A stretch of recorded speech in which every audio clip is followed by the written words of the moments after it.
Hi everyone, greetings from ग्लोम India. आज हम जिस टॉपिक के बारे में डिस्कशन करने जा रहे हैं वो है जो टनल डायलिसिस कैथेटर के अंदर जो उसका पॉट या क्लैंप अगर वो टूट जाते हैं तो हम उसको कैसे मैनेज करें। ये ब्लॉग डॉक्टर वीरभद्र गुप्ता और डॉक्टर जिगर शिमाली की तरफ से डिस्कस किया जा रहा है। सो सबसे इम्पोर्टेंट बात कि जो टनल डायलिसिस कैथेटर है वो लॉन्ग टर्म यूज़ के लिए बने हुए हैं, तो ऑब्वियसली उसके साथ उसका वेयर एंड टेयर ज़्यादा रहेगा।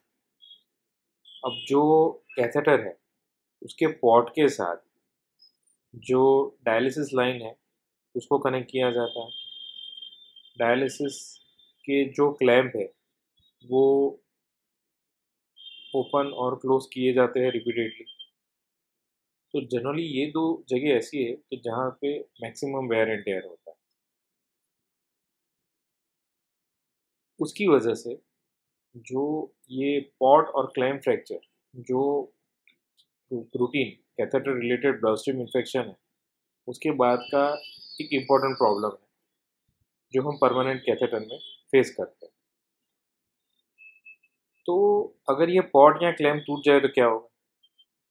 अगर ये टूट जाए तो सबसे पहला प्रॉपरली लॉक नहीं होगा डायलिसिस कैथेटर। अगर वो लॉक नहीं होगा तो वहाँ से और जहाँ से वो टूट गया है वहाँ से कैथेटर के अंदर एयर जा सकती है जो पेशेंट में एयर एम्बोलिज्म कर सकती है जो मेजर मेडिकल इशू क्रिएट करेगा। That is an medical emergency. दूसरा, जो पार्ट टूट गया है वहाँ से ब्लीडिंग भी हो सकता है, और क्योंकि एनवायरनमेंट की एयर और बाकी के पोर्शन वो टूटे हुए पार्ट से बॉडी के अंदर एंटर माने कैथेटर के अंदर एंटर हो सकते हैं, तो वो पेशेंट में एक इन्फेक्शन रिस्क बढ़ाता है। सो अगर ये टूटे हुए हैं तो क्योंकि ये परमानेंट कैथेटर है तो रादर जो रूटीन हमारे टेम्पररी डायलिसिस कैथेटर है जो जनरली हम 2 से 3 वीक के अंदर चेंज कर लेते हैं, ऐसा शायद इसमें ना भी कर पाए। तो इसकी वजह से आइदर हमें जो टूटे हुए पोर्शन या उसके कोई सेगमेंट को चेंज करने की ज़रूरत पड़ सकती है, और अगर वो ना हो तो पूरे का पूरा कैथेटर चेंज करने की ज़रूरत पड़ सकती है। तो उसके ऑप्शंस क्या क्या हैं पॉट फ्रैक्चर के लिए और क्लैम फ्रैक्चर के लिए, वो भी हम समझते हैं। तो सबसे पहला डिस्कशन करते हैं पॉट फ्रैक्चर। तो पॉट फ्रैक्चर जो है ये है डायल परमानेंट कैथेटर का पॉट दिख रहा है यहाँ पे कि यह फ्रैक्चर हो गया है। अब ये जिस तरह का फ्रैक्चर है इसको हम प्रॉपर्ली यूटिलाइज नहीं कर सकते, क्योंकि जब हम यहाँ पे डायलिसिस लाइन को कनेक्ट करने जाएंगे वो अच्छे से वहाँ पे फिट भी नहीं होंगी, और यहाँ से लीकेज होने का, वहाँ से एयर चले जाने का, जैसे हमने ऊपर इस फैक्टर डिस्कस किए, उसके चांस रहेगा। इसलिए हमें उसका एक इश्यू था। तो अगर इस तरह का पॉट फ्रैक्चर होता है तो हम क्या कर सकते हैं? तो सबसे पहले अगर हमारे पास रिवर्स टनल कैथेटर है,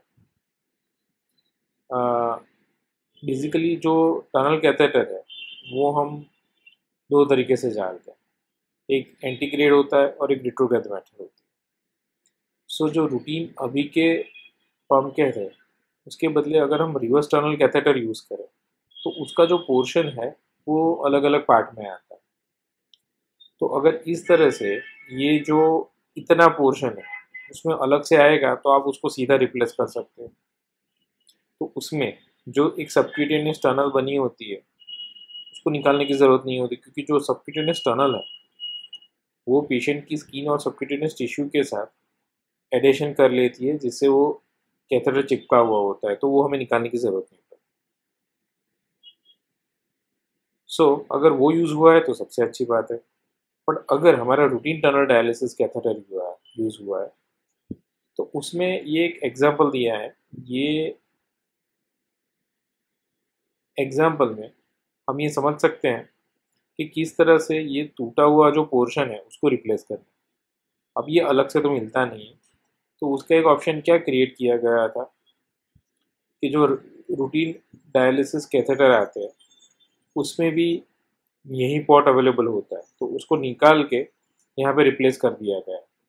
ओके, तो ये एक एग्जांपल है कि किस तरह से पॉट को रिप्लेस किया जा सकता है। एक चीज़ ध्यान रखनी है कि अगर पॉट, जैसे इस केस में भी हुआ था कि पॉट फ्रैक्चर सिग्निफिकेंट है और वहाँ से एयर बॉडी के अंदर जा सकती है, तो वो रिस्क ऑफ इन्फेक्शन बढ़ाता है। तो उसको रिपेयर करते टाइम पहले एक तो प्रोफाइलेटिक एंटीबायोटिक दे देनी है, और दूसरा उसको प्रॉपरली क्लीन करके स्टेराइल ग्लव से ही उसको चेंज ओवर करना है। तो हमें प्रॉपर स्टेराइल टेक्निक यूज़ करनी है, इस चीज़ का हमें बहुत ध्यान रखना है, क्योंकि अगर हमने इसको प्रॉपर स्टेराइल टेक्निक से नहीं किया तो ये मेजर सोर्स ऑफ इन्फेक्शन बन सकता है। दूसरा, जो ये पॉट जिस कैथर से लिया गया था वो नई किट होनी चाहिए, स्टेराइल किट होनी चाहिए, तो उसमें से ही स्टेराइल टेक्निक से निकाल के इसमें फिट किया गया है। तो ये इसके दौरान ध्यान रखा गया था, क्योंकि इस पेशेंट का जो पम्प कैथ था वो बहुत पुराना था। इस केस में इस तरह से एक रिप्लेसमेंट किया गया। अब ये बात हुई थी पॉट फ्रैक्चर की। अब चलो, अगर हम क्लैम्प टूट गया तो क्या कर सकते हैं? तो है ना, इस तरह के रिपेयर क्लैम्प अवेलेबल है, जिसके अंदर रूटीन क्लैम्प में क्या होता है कि आपको सीधा ट्यूब के ऊपर से ही उसको लेना पड़ेगा। अब ऐसा तो पॉसिबल नहीं है। जैसे अगर यहाँ पे देखें, अगर ये क्लैम्प टूट गया है, हमें अगर नया क्लैम्प लगाना है ऐसा ही, चलो हमने और किसी डायलिसिस कैथेटर या कहीं और से उसका अवेलेबिलिटी देख ली, तो हम इसको यहाँ से तो चढ़ा नहीं सकते और यहाँ से भी वो आ नहीं सकता। तो इसके बदले इस रिपेयर क्लैम्प में ऑप्शन क्या अवेलेबल है कि यहाँ पे ये साइड से हम क्लैम्प को एंटर कर सकते हैं, ट्यूब को यहाँ से और यहाँ से, दो जगह से एंटर कर सकते हैं। दूसरा, ये वाला जो ग्रूव दिख रहा है, ये ग्रूव ट्यूब को बीच में रखने के में हेल्प करता है, और हम कैथेटर को इस तरह से लॉक कर सकते हैं। तो ये एक छोटा सा डिस्कशन था, जिसके अंदर हमने ये समझा कि अगर पॉट या क्लैम्प फ्रैक्चर हो जाए तो हम उसको कैसे रिप्लेस कर सकते हैं इंटरनल कैथेटर, क्योंकि वो हम सीधा पूरे का पूरा निकाल के नया डाले तो पेशेंट के कन्वीनियंस वाइज, कॉस्ट वाइज वो एक प्रॉब्लमेटिक सिचुएशन है। इसलिए ये ब्लॉग जैसे हमने डिस्कस किया है, ये डॉक्टर वीरभद्र गुप्ता की यूनिट से ये क्लैम्प का और पॉट का फ्रैक्चर में कैसे मैनेजमेंट किया जाता है, ये उनकी तरफ से एक एडवाइस थी। आपकी तरफ से अगर ऐसी कोई भी सिचुएशंस क्रिएट होती है डायलिसिस थेरेपी रिलेटेड या उसके एसेस रिलेटेड, सो आप हमें मेल कर सकते हैं, या आप इसके रिलेटेड अगर कोई क्वेश्चन है तो वो हम ब्लॉग के नीचे क्वेश्चन आंसर में डिस्कस भी कर सकते हैं। Thank you.